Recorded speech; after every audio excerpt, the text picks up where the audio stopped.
يا أيها الذين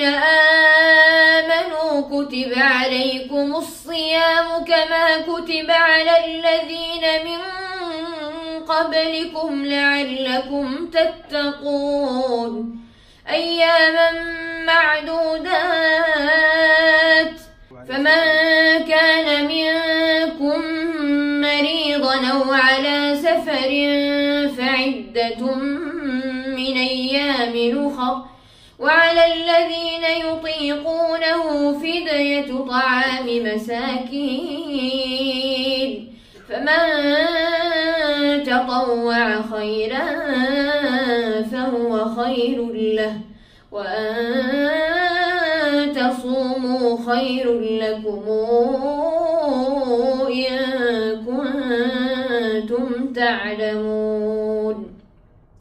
شهر رمضان الذي أنزل فيه القرآن هدى للناس وبينات من الهدى والفرقان فمن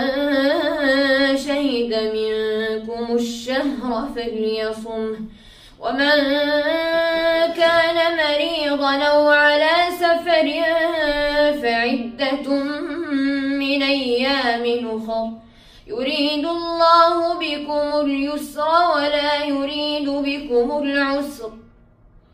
ولتكملوا العدة ولتكبروا الله على ما هداكم ولعلكم تشكرون وإذا سألك عبادي عني فإني قريب أجيب دعوة الداعي إذا دعان فليستجيبوا لي وليؤمنوا بي لعلهم يرشدون أحل لكم ليلة الصيام الرفث إلى نسائكم هن لباس لكم وأنتم لباس لهم علم الله أنكم كنتم تختانون أنفسكم فتاب عليكم وعفى عنكم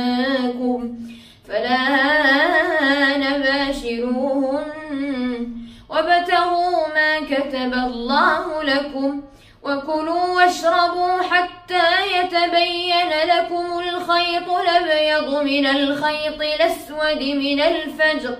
ثم أتموا الصيام إلى الليل ولا تباشروهن وأنتم عاكفون في المساجد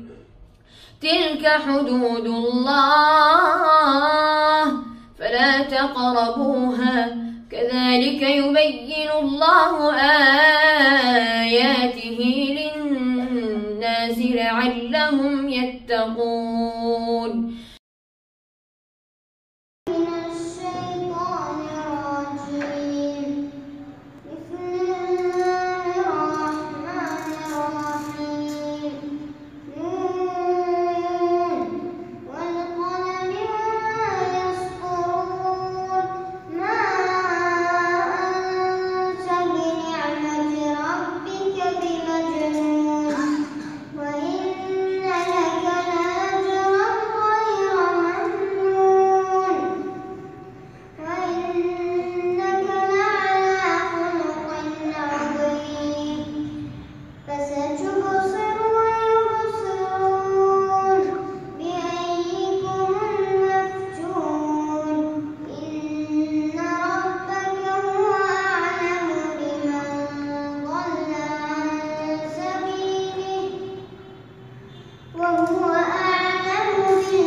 الكود الكود.